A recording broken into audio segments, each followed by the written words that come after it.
Chapter 1. There comes a crystalline moment in the lives of most young male virgins when they realize that they are about to get laid, and they will clutch that moment to their hearts for the rest of their days. For some, maybe most, the realization comes nearly simultaneously with the moment. With others, not so much. For Layton Burns Jr. of Red Wing, Minnesota, a recent graduate of Red Wing High School, go Wingers, the moment arrived on the night of the 4th of July.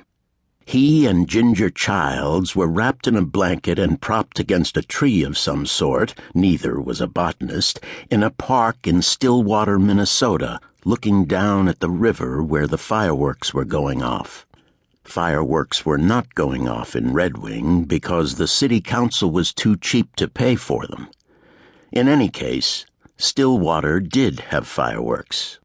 Layton, a jock, had his muscular right arm wrapped around Ginger's back, then under her arm and in past the unbuttoned second button on her blouse, where he was getting, in the approved parlance of the senior class at Red Wing High School, a bare tit.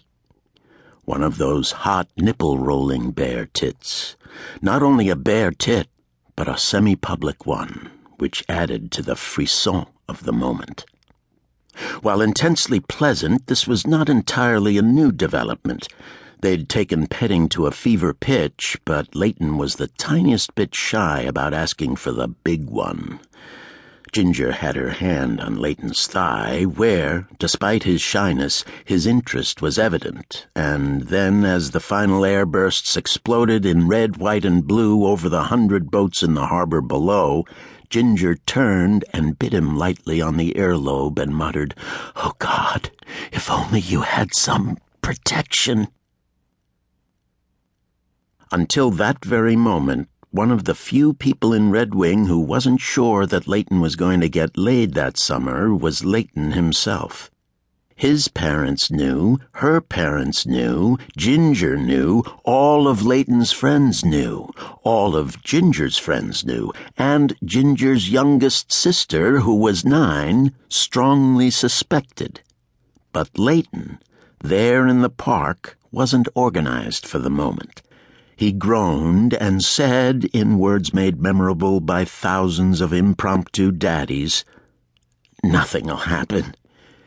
"Can't take a chance," said Ginger, who was no dummy, and for whom, not to put it too bluntly, Layton was more or less a passing bump in the night. "D'you think by tomorrow night?" "Well, yeah."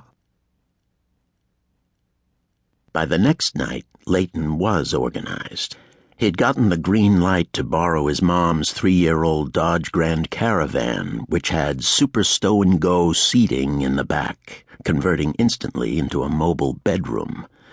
He'd stashed a Target air mattress and a 6-pack of Coors with a friend, and he'd stolen 4 lubricated condoms from a 12-pack that his father had conveniently left unhidden in the second drawer of his bedroom bureau, for the very purpose of being stolen by his son, his wife being on the pill. Layton also had the perfect spot, discovered a year earlier when he was detasseling corn. The perfect spot had once been a farmyard with a small woodlot on the north side. The farm had failed decades earlier. Most of the land had been sold off, and the house had fallen into ruin and had eventually been burned by the local volunteer fire department in a training exercise. The outbuildings had either been torn down or had simply rotted in place. Still, the home site had not yet been plowed under, though the cornfields were pressing close to the sides of the old yard. A narrow track, once a driveway, led across a culvert into the site, and there were good level places to park.